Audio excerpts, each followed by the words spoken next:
Welcome to another episode of the EmpowerLA podcast. I'm your host, Brett Shears from the Department of Neighborhood Empowerment. I'm really excited for our guest today who really needs no introduction. He is the councilman for the 4th District of Los Angeles and the chair of the Health, Education, and Neighborhood Councils Committee. He is David Ryu. In our interview, Councilman Ryu speaks candidly about some of the challenges of working in and with government. Overall, he is bullish about the future of neighborhood councils, recognizing their growing influence both within city government and their respective communities. Having worked his way to the chairmanship of the committee that oversees neighborhood councils, it's clear they are a priority. In addition to filling his staff with a number of neighborhood council board members, Councilman Ryu is actually one of the few elected officials in our city with direct experience as a board member himself. So join us for some unique insights about working in the heart of LA city politics. I hope you enjoy it. So welcome to the EmpowerLA podcast, Councilman Ryu. I really appreciate you taking the time to be here. It means a lot. You know, your position is important in the system. So, we hope you can get some insights. But before we get into all that, some questions about the system and, your perspective on it, can we hear a little bit about you, your personal background, how you got to this point in your career? I'd love to hear it. Sure, but thanks, Brett, for inviting me. This is a real pleasure. And a little bit about my background. Well, I would love to say I'm born and raised Angelino. That's all I know. But I immigrated when I was 6. But I don't remember anything before the age of 6. So all I do remember is being in Los Angeles. And I was born in South Korea, immigrated when I was 6. I lived in the LA area my entire life with my younger brother and sister, my parents, and my grandmother who took care of us while my parents worked 2-3 jobs.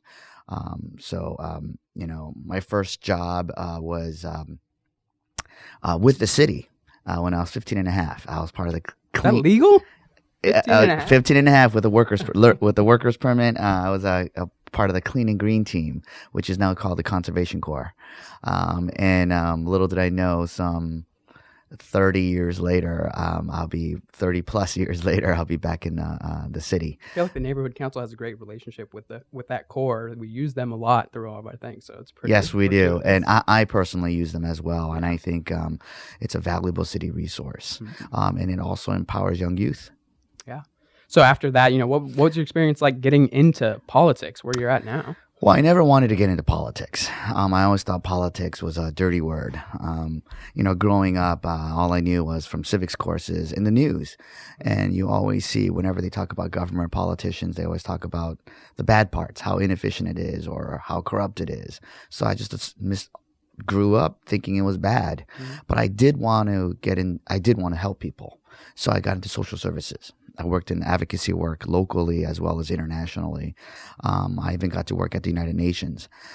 But as I got older, went through college, grad school, politics fell into my lap. And I think my transition period was when I was about 27 years old with lots of college debt. And I had lots of social service. You were ahead of the game in that case, right?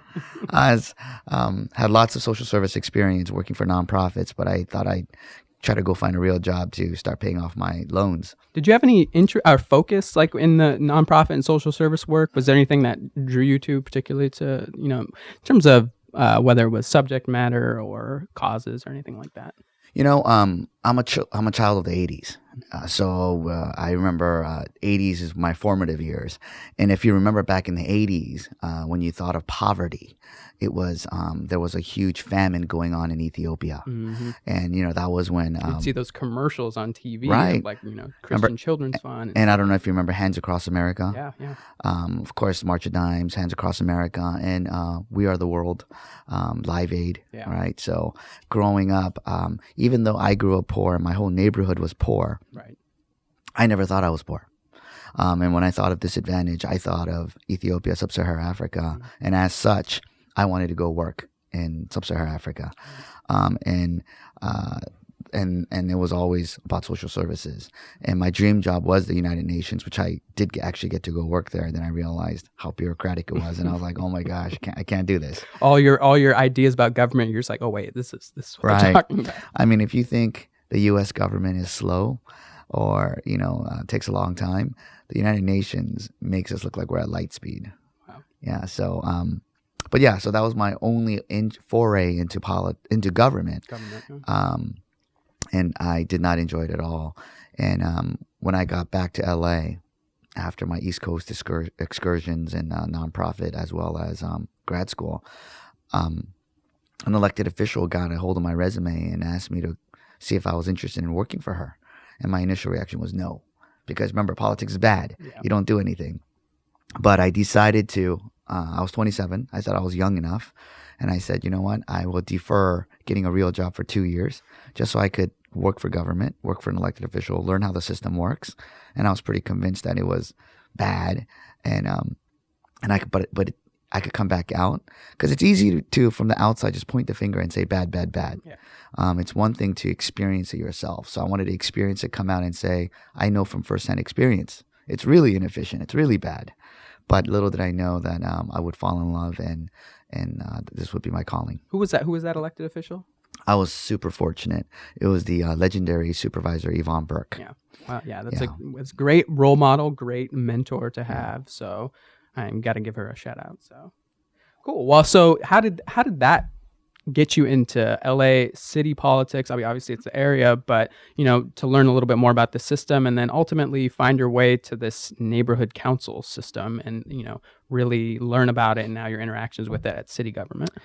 Yeah. So when I first learned about and researched Supervisor Yvonne Burke, I mean, she's a woman of many firsts, right? One of the first African-American women to even graduate from law school. Mm-hmm. One of the first in the assembly, in Congress. I mean, she, I think the first and only woman to give birth while she was in Congress. Wow. And I researched her, but and I was trying to figure out what it was. She was working for the county. She was a county supervisor. Mm-hmm. And I was trying to figure out what they do. And you can read about That's it. like lots of people. Right. Think what's happening up there? Yeah, what's happening over there? And you read about it, and experiencing it is different. And once I got into government, I realized that it's government, it's elected officials that make things happen. Mm-hmm. Because if they have the will to do something, they actually have the power and the resources to get it done. So I was like, wow, is this what you do here? And I got to work on all the social services, right. Like mental health, HIV/AIDS, alcohol, drugs, foster children, homeless issues. I mean, you name it. And, in my 2-year stint became 6 years, and I stayed with her till the day she retired. And after that, and when I was working for her, I only worked on policy. But when she retired, that was my first foray into elections and the politics part of it. Mm-hmm. And again, that was very exciting. And I kept on getting engaged because I realized, in order for you to make the policy, you first have to win office. Right. So that's when I started getting involved in elections, getting people to getting in campaigns. Unfortunately, majority of the people, almost everyone I supported lost. So I started getting disillusioned with the system. Yeah, so I got engaged myself, which was I got involved in my own neighborhood council. And it was a most rewarding, yet at the same time frustrating experience. And that's how I started getting engaged myself.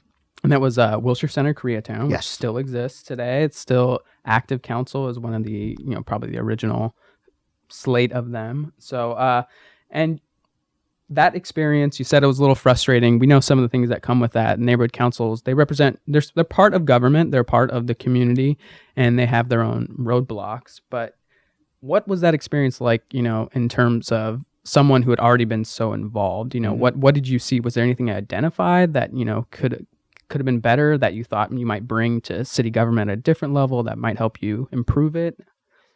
Yeah, because I was so involved in politics and because I was engaged and I knew a lot of the back end of it, and ever since college, when I was working on advocacy issues, I worked on immigration rights, I worked on citizenship, and most importantly, the reason I worked on immigration and citizenship was for voter registration, mm-hmm. getting people to register, getting people to vote. Right. And how do you get people to vote? You get them registered. How do you get them registered? They have to become citizens if they're not citizens already. Right. So that's the whole reason all my advocacy work surrounded around voting. Right. Because Your voice matters. Your vote matters. So, getting engaged in politics, getting engaged in government, it was all about how to get more people involved. So I was always preaching about getting involved, but myself, I wasn't necessarily doing it myself, which is why I got involved with Neighborhood Council. And Neighborhood Council, it was still fairly new. There's lots of problems. And unfortunately, some of the chronic problems we had back then is still with us today, which we need to fix. But I put my money where my mouth was, and I got engaged. And I was frustrated because it's a process. It's democracy. You don't get everything that you want. And sometimes you disagree with your board members. Sometimes you disagree with speakers. You disagree with what the electeds are doing. And it's a process. It's a long process where you have meetings after meetings and you try to come to a compromise. So it felt like nothing was being done. It was frustrating. It felt that there's in government, of course, there's never enough resources. There's never enough support. And those were the growing pains. Yeah. And you hit on clearly one of the key problems, I think, and hope maybe we can touch on it later, but participation, right, in neighborhood councils and city government and government more generally. But you're in a position of power. Let's put it. You're the city councilman for the 4th District and the chair of the Health, Education, and Neighborhood Councils Committee. So that's a really important role in terms of this neighborhood council system, which is why we think you're an important voice in this system. How would you characterize the relationship between neighborhood councils and the city council more generally? I think it's still a work in progress, but I think the neighborhood council system has made tremendous strides. I think earlier on, like when I was part of neighborhood council, it was still an experiment. Well, the whole neighborhood council system was an experiment, and it still is, and it still is, and it derived from several empowerment congresses or several models throughout the city where there was a great relationship between government, elected officials, and the community. And we wanted to replicate those great examples citywide. And even when it started, it was controversial. There were members and elected officials, council members who were supportive and those who weren't. And back then it was, is this going to even work? Is this going to survive? But now the question is, there is no question that is it going to survive? Is it going to work? It's a matter of, it is proven. It is, how do we make it better? How do we engage more folks? So I think there is no question that it's come a long way and it is here to stay. But at the same time, there's a lot of things to work on.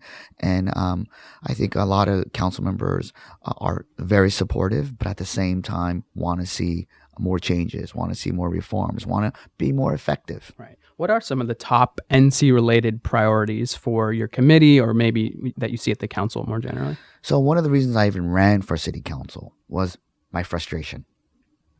I worked on voter registration for 20 years, told people, register to vote, vote. I was part of my own neighborhood council system.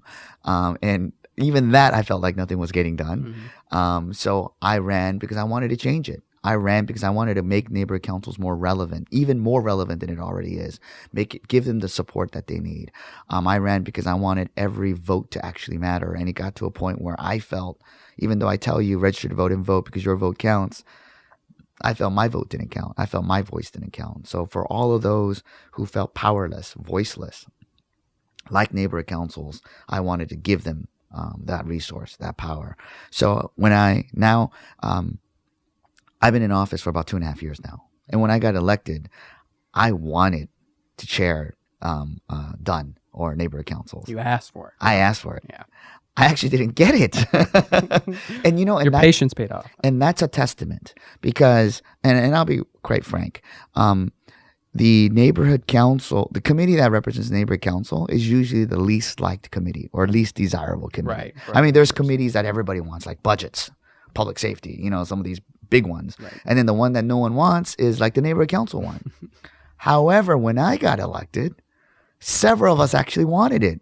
And then people saw how much it's come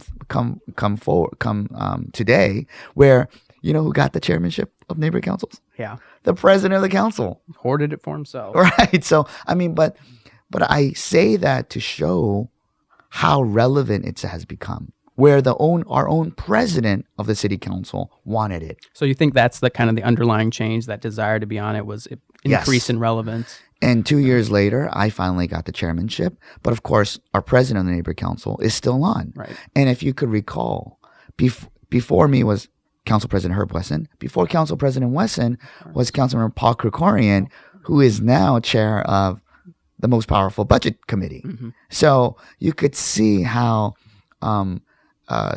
council members actually want this, want to work on this. Right. And so I asked for it, and now that I have it, I mean, there's a lot of administrative, for a lack of a better definition, things I want to fix.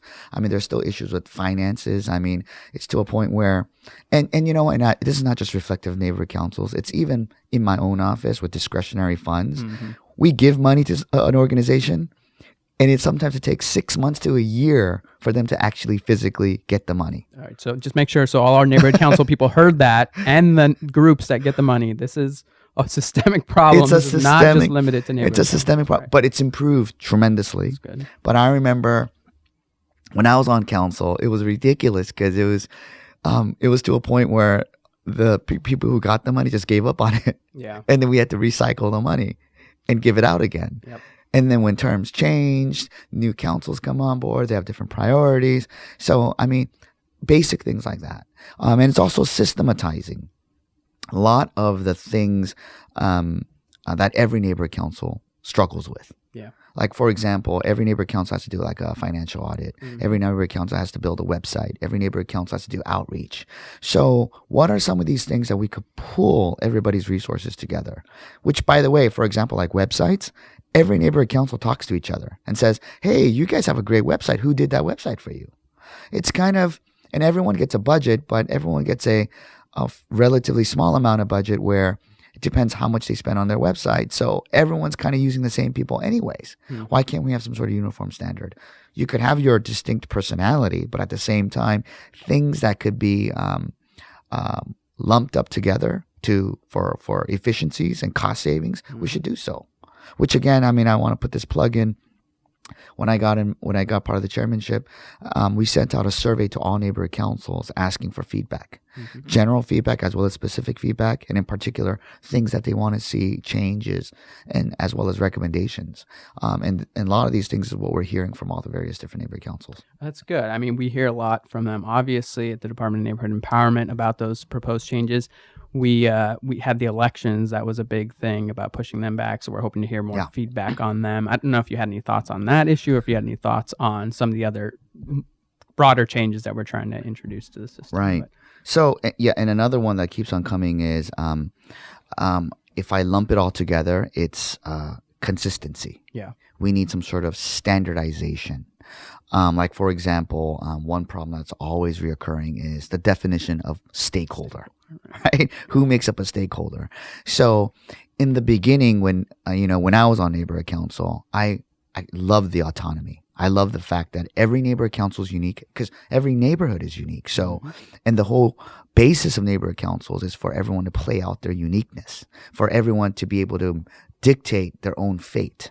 So therefore, every neighborhood council should be able to define on their own what a stakeholder is, define on their own how many members they want, define all these things, which in concept was a great thing, but in reality, it was all over the place. Right. Caused lots of confusion. And then there's frustrations because obviously Dunn only has so many staff members, and they've been considerably cut back. Mm-hmm. And when a neighborhood council asks Dunn or the city attorney for clarification, they themselves are trying to figure it out too, because there is no consistency. Right. What's true for one neighborhood council is not true for another. So even just on a resource point, the need for consistency. So while I want to hone down on the definition of stakeholder as well as give lots of consistency and parameters, at the same time, I don't want to lose that independence. Yeah. I still want neighborhood councils to be able to dictate their own fate. However, we have to give them some sort of parameters. So that was another thing. And it's all these reasons that came forward where, in the committee, we decided to push the elections back. Initially, when it came to my attention, I was strongly opposed to pushing the election back. I wanted the election to be held as is because neighborhood council members are elected like any other elected official, and they were elected for a certain term, and in most cases, 2-year terms. And I thought it needed to be the will of the people or will of the community in order to honor that. However, in light of all the information that came to my attention, most notably, it was the problem with online voting. And it was clear that before the next election, which was something like 8 months away, there was no way that the department was going to be able to efficiently and positively run that election and fix all the problems. Online voting was a big mess. These questions about stakeholder definition and all these other things were all brought up but never resolved. So it was clear if we held the election as is, we would have had another fiasco on our hands. Right. So in light of all that information and in light of after talking with Dunn and talking with, of course, all the neighborhood councils who also requested the same, I thought it was important that we push the election back for a year so we could give Dunn that one extra year and work with the neighborhood councils to try to systematize as much as we can, fix as much as we can, give them an opportunity. And the city clerk is now involved. Give them opportunity because I do believe in online voting, and that is the future, not just for neighborhood council elections, but for all elections. But there are tremendous problems. And my colleagues on the city council are like, David, maybe a little older guard. No. Yeah. But they said, David, if you do online voting now, I'm going to have to vote against it. So I asked them for a little reprieve, for an opportunity for the departments and everyone to get together, fix it, so we could represent it to my colleagues on the neighborhood council to get their buyback in so we can do a proper election. And just for any neighborhood council's hearing, even our next election, it's still going to be an opt-in. So it's not going to be forced where everyone does online. Right. So we're still going to phase it in, but it's important that we do it properly and robustly. So just kind of a novelty, I would say, you have on your staff, you have a neighborhood council president on your staff, Nick Grafe, who's the director of policy and legislation. What's that like? Do you get any unique insights from him? I don't know, you served yourself on neighborhood council, so you have your own insights, but is there any kind of tidbits that you get every now and then where you're just like, wait, what's going on in the system? What's done doing these days? What are they up to? I think it's great, and I fully encourage that. And actually, Nick not only is my policy director, but he also is my staff on the committee for neighborhood councils. But he's not the only one. Yeah. I have 2 other staff members who are also part of their neighborhood councils. Everyone's hearing that. You have 3 people on staff? 3. I had 4. Wow. But hey, politics, yeah, right? So one person might not be on anymore. So I have 3 members on my staff who are part of their own neighborhood councils, and Nick is the president of his neighborhood council. Right. And I really value that opinion because, first off, the neighborhood council that they serve on, they understand how much I'm taking this seriously. Right. Because I actually have members there, right?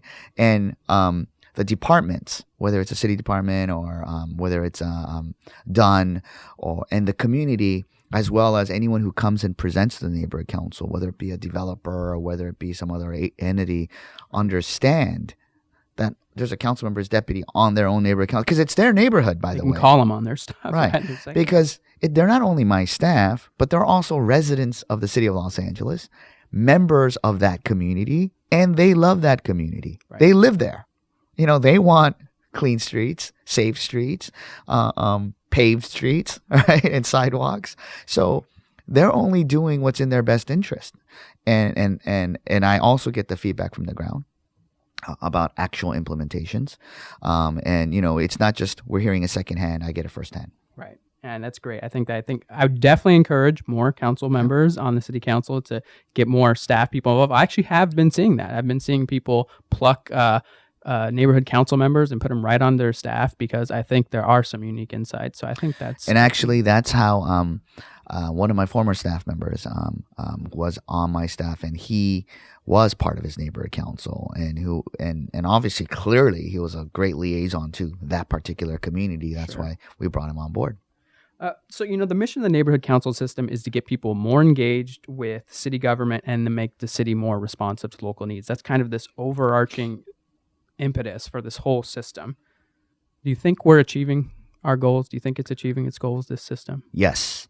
I mean, if you look at neighborhood councils today, the base structure was created. Since then, neighborhood councils have expanded. More neighborhood councils have formed. That's another area we got to look into, right? And actually, how do you create a neighborhood council? Right. What's the board requirements, members, population of the community? Mm-hmm. With that, of course, the budget. How do we do it proportionally? Right. But neighborhood councils have expanded. They've broken off to create new ones. More importantly, regions have created alliances, starting with the Valley Alliance, VANC. Mm-hmm. And so each area has their own alliances. Then they've created other subcommittees, environmental group, this group, that group, budget oversight. So neighborhood councils have tremendously expanded. And I believe in bottoms-up development. So going back to earlier in my career, I wanted to go work in Sub-Saharan Africa, and I wanted to go work in international development. And my thoughts, a lot of my thoughts were formulated under the Professor Korten, David Korten, and the bottoms-up development, mm-hmm. Where you don't go to a community and say, you need hospitals, you need schools, because you could build all the schools that you want and no one goes to them. Right. And then when you're like, how come they're not using it? And you actually go and talk to the people, then they said, we need toilets. So you help build them toilets, then they get engaged. And that's why it's bottoms-up development. It's actually talking to the people on the ground. It's not what I think you need. What do you need? So, and that's how you do have participatory development, participatory democracy. And the thing is, when they ask for that stop sign and you help put in that stop sign, they feel engaged, they feel empowered. And they're like, wow, is this how government works? So you're telling me I actually, got engaged. I got involved with the elections. I voted for you. Now that you're elected, I asked you for a stop sign. You put it in. Is that how government works? Oh, what more can I do? What more can I ask for? What more can I do to get engaged? And that's how engagement happens, from the bottom up. It's not from the top down. It's from the bottom up. And that's what we've seen through people power. I know, and you don't speak on behalf of the whole neighborhood council community. I know that. You have an important role. But is there anything about the system that you think either your colleagues or the larger community should know about the neighborhood council system that maybe they don't know? Is there anything that sticks out to you like that? I think our struggle is just letting the larger community know that they exist. Yeah. Because people who are engaged are super engaged, but many are not. And honestly, I meet with not only neighborhood councils, but I go meet with all the homeowners association, and I still have coffee meetings, just random coffees hosted by community members. And I value and love it when neighborhood councils, because whenever we have a coffee in a certain area, we also invite the neighborhood council members. Right. And I love it when they attend, because I tell you, almost without fail, every single coffee, someone in the community in that neighborhood is going to say, Councilmember, we have such a big trash problem on, this corner, or graffiti here, or something like that. And we need to clean this up. And I want to clean it up. I'm not just asking you to do it. I want to step up and clean it up. Someone needs to organize a cleanup. No one's cleaning this up. And then before I could even say something, the neighborhood council member would say, actually, we have a cleanup set up next week. We would love for you to participate. Right. And they would say, and then they would say, oh, we didn't hear about it. Well, we only publicized it at the PTA, at this, and, we sent out flyers and emails. Would love for you to get involved. As a matter of fact, if you want to participate and be part of the cleanup committee, or, a beautification committee, please join. And they're like, oh, we didn't know you exist. Right. So there's already multiple things happening in the community, neighborhood watches, cleanups, all of these different things. We're in neighborhood councils, and we tell them they even have a budget. You have an idea? You could even ask the neighborhood council to fund your idea. Right. Or even come to my office. And then people are like, oh, we didn't know that. So that gives them that aha moment where the light bulb goes off. And I think it's more about what is the biggest, what do we what's a problem, or what do we want to know, or what do I want to let people know about it. It's more about, I just want people to know neighborhood councils exist, Right. because this is your neighborhood council. Well, there's no silver bullet, but is there anything that you've identified that we can do to get more people involved? If it is awareness, what do you see as optimistically to get people more involved? First, what you're doing right now, which is why I so appreciate what you're doing, and I'm here to speak with you on your podcast. Everything and anything. Podcast, social media, whatever it is. And that's why when we talked about earlier, what are some of the things that we're hearing feedback from? Almost every neighborhood councils, one of the requests is helping with outreach. Mm-hmm. Outreach in general, just to let people know neighborhood councils exist. Outreach in elections, to let people know there's an election for neighborhood councils. And outreach and letting people they could even run for neighborhood councils. So it's 3 different types of outreaches. Right. And that's something we're looking to see if we could pull together. Instead of requiring every neighborhood council to do their own outreach for elections and all of that, maybe we have done do it. So we're looking at all these different formulations so we could help with that outreach, whether it's a public service announcement, whether it's more podcasts and everything else. It's getting the message out there. So you'd be happy to know that several neighborhood councils have reached out to me to think about starting a podcast. So we'll see if hopefully they can do that, get the word out about the system. Just everything and anything we could do. Because a lot of people think, oh, no one's doing anything. No one in my community cares. Government's not doing anything. The electeds aren't. There's so many things happening in your neighborhood. And if you look at the popularity of websites like Nextdoor, mm-hmm. which makes it very easy. Nextdoor is a good thing because it gets people engaged, but it's also I'm concerned about it because people could say whatever they want, and people could complain, throw a complaint, and just kind of not do anything about it. Mm-hmm. And what neighborhood councils do is we don't just complain about it; we step up and fix it. Right. And this is where neighbors who are angry just aren't angry about just everything. It's about where people say, you know what, I want to do something about it. And that's what makes a community powerful. That's what empowers people. That's what makes our city great. When people stand up and say, look, there's some trash on the floor. There's people who point at it and say, who's going to pick that up? Where's sanitation? Where's the trash pickers? Right? And there's others who say, I'm going to pick it up. Right. And then what neighborhood councils do is, you know what?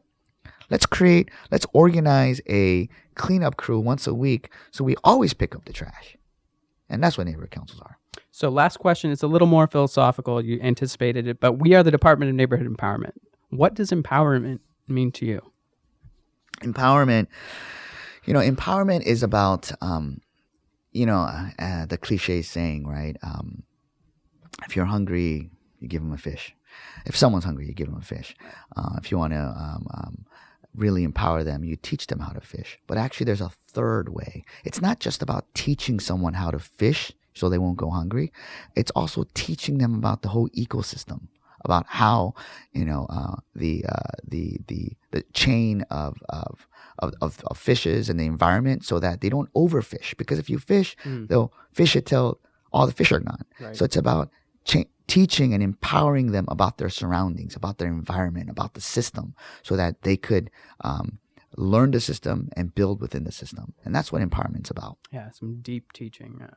So do you have any final thoughts before we go? I mean, I really appreciate your time. If you have any parting thoughts for the neighborhood council folks, for people in the city, whatever's on your mind. I just really thank you again for inviting me here. I'd love to come back at any time. If we have any pressing topics, feel free to give me a call, and then we'll do another podcast. I really want to thank you for what you're doing. And again, last plug, survey. Neighborhood Council survey. Neighborhood Council survey. CD4 survey. They're all being heard. We have a small turnaround to implement lots of reforms before the next election. I haven't had the ability to go meet with every single neighborhood council, but what I did was I received all the notes from my 2 predecessors, Council President Wesson and Krikorian, on all their notes and all the information they gathered. And on top of that, I did go to all the alliances. I'm meeting with Bonk and everyone else. But these surveys, they help validify. I mean, a lot of these things that everyone's asking for, it's not rocket science. Mm-hmm. It's not anything new, but it helps validify the important issues. So please fill out those surveys. Great. Do you have any social media plugs that you guys are on Twitter, Facebook? Yes. Everyone reach out, follow. I'm on Twitter, Instagram, Facebook.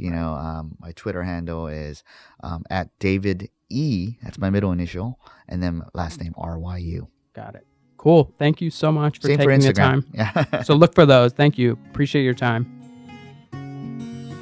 Thank you so much for listening to today's episode of the EmpowerLA podcast. As always, you can learn more about the neighborhood council system at EmpowerLA.org, where you can find information about which city council offices represent which neighborhoods and other useful information about how neighborhood councils are building a better city. You can also check out our show notes for the episode if you want to learn a bit more about the topics and people we discussed. The EmpowerLA podcast is available on iTunes, SoundCloud, YouTube, and now Stitcher for all your listening needs. If you are so inclined, please leave us a review or a comment.